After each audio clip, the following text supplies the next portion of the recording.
রাধে রাধে। আমরা যখন ছোট ছিলাম অনেক সময় দুধ খেতে খেতে বমি করে দিয়েছি, খাবার খেতে গিয়ে গায়ে ফেলে দিয়েছি, কিন্তু আমার বাবা মারা কোনো দিন রাগ করেননি। আমার বাবা মারা অনেক প্যারসে, অনেক ভালোবেসে জামাটা আবার চেঞ্জ করে দিয়েছে, মুখটা পুছিয়ে সাফ করে দিয়েছে। ঠিক তাই না? সবার সাথে হয়েছে, এটা আপনার সাথে হয়েছে, আমার সাথে হয়েছে। একটা ছোট্ট গল্প শোনাই। একটা ছেলে তার বাবাকে নিয়ে একটা হোটেলে এলো, খুব বড় একটা রেস্টুরেন্টে এলো খাবার খাওয়ার জন্য। তার বাবা অনেক অনেক বয়স্ক মানুষ। বাবার হাতটা ধরে ধীরে ধীরে রেস্টুরেন্টের ভেতরে এন্ট্রি হলো। এন্ট্রি হয়ে একটা টেবিলে বাবাকে বসালো, বাবাকে মেনু কার্ডটা দিল।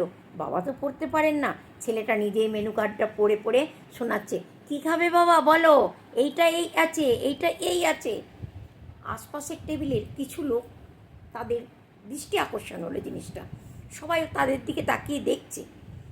কেউ মজা নিচ্ছে, কেউ নেগেটিভ সোচ, কেউ পজিটিভ সোচ, সব রকমের মানুষ আছে। ছেলেটা বাবার কাছে জিজ্ঞাসা করে করে প্রথমে অর্ডার করলো স্যুপ। স্যুপ এলো। স্যুপ আসার পর ছেলেটা তার বাবাকে বলল, আমি খাইয়ে দেবো। ছেলেটার বাবা বলল, নিজেই খেতে শুরু করলো। এবারে স্যুপের চামচ তো বড়ই হয়, চামচে করে তুলে খেতে গেল, অর্ধেকটা জামার উপর দিয়ে পড়ে গেল, অর্ধেকটা মুখে গেল, কিন্তু তার বাবা সেইভাবেই খেলো। খাবার এলো। এবারে ছেলেটা জিজ্ঞাসা করছে, রুটিগুলো টুকরো টুকরো করে দেবো। রুটিগুলোকে টুকরো টুকরো করে দিল। ওর বাবা সবজিতে ডুবি ডুবি খাচ্ছে, কিছুটা জামার উপরে পড়ছে, কিছুটা এদিকে লাগছে এদিকে লাগছে। এইভাবে তার বাবা কাঁপা কাঁপা হাতে খাবারগুলো খাচ্ছে। হোটেলের প্রায় রেস্টুরেন্টের প্রায় সব লোকই এই জিনিসটাকে দেখছিল। কেউ তো মন্তব্য করছিল, জরুরি আছে এরকম একটা এত বয়স্ক লোককে নিয়ে রেস্টুরেন্টে আসা, আমাদের সবার ঘৃণা করছে বুড়োটাকে দেখে। কেউ কিছু, সব ধরনের লোক আছে তো। চললো। ছেলেটা যখন খাওয়া হয়ে গেল তার বাবার, ছেলেটা ধীরে এসে তার বাবাকে বলল, উঠে দাঁড়াও।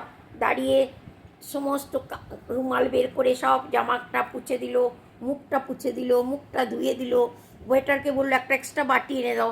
একটা এক্সট্রা বাটিতে বাবার মুখটা পুছিয়ে ধুয়ে টুয়ে একটু জলের হাতটা মাথায় দিয়ে তারপরে ওই রেস্টুরেন্টের ভেতরে বসেই ছেলেটা ওর বাবার জামাটা খুলে একটা অন্য জামা পরিয়ে দিল ওর বাবাকে। সে সাথে করে একটা জামা এনেছিল, অন্য জামা পরিয়ে দিল। দিয়ে তার বাবার মুখটাকে ডলে ডলে পুছিয়ে দিয়ে চিরুনি করে চুলটাকে একটু আঁচড়ে দিল। দিয়ে বললো, দেখো বাবা এবার ঠিক আছে না, চলো এবার আমরা যাই। বলে বাবার হাত ধরে ছেলেটা আবার হোটেলের যখন বাইরে বেরিয়ে আসছে, তখনই গেটের সামনে তখন একজন ভদ্রলোক বললেন, হ্যালো জেন্টলম্যান, আমার মনে হচ্ছে তুমি এইখানে রেস্টুরেন্টে কিছু ছেড়ে যাচ্ছ।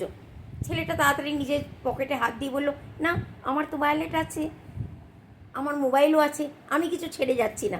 ভদ্রলোক বললেন, তুমি এখানে নিউ জেনারেশনদের জন্যে কিছু শিক্ষা ছেড়ে দিয়ে যাচ্ছ, আর আমাদের মতন বয়স্ক লোকেদের জন্যে উমিদ ছেড়ে দিয়ে যাচ্ছ, আশায় আশায় ছেড়ে দিয়ে যাচ্ছ। আমরাও আশা করব কালকে আমাদের ছেলেরাও ঠিক তোমার মতন করে করবে, সেই আশাটা তুমি ছেড়ে দিয়ে গেলে। তারপর ভদ্রলোক তালি বাজালেন। সেই রেস্টুরেন্টে যত লোক ছিল সবাই ক্ল্যাম্পিং করলো ছেলেটার জন্যে। আমার মনে হয় প্রত্যেকটা ছেলের তো করা উচিত, কিন্তু নিজের নিজের ভাগ্য, যার ভাগ্যে যেমন লেখা আছে তেমন পাবে।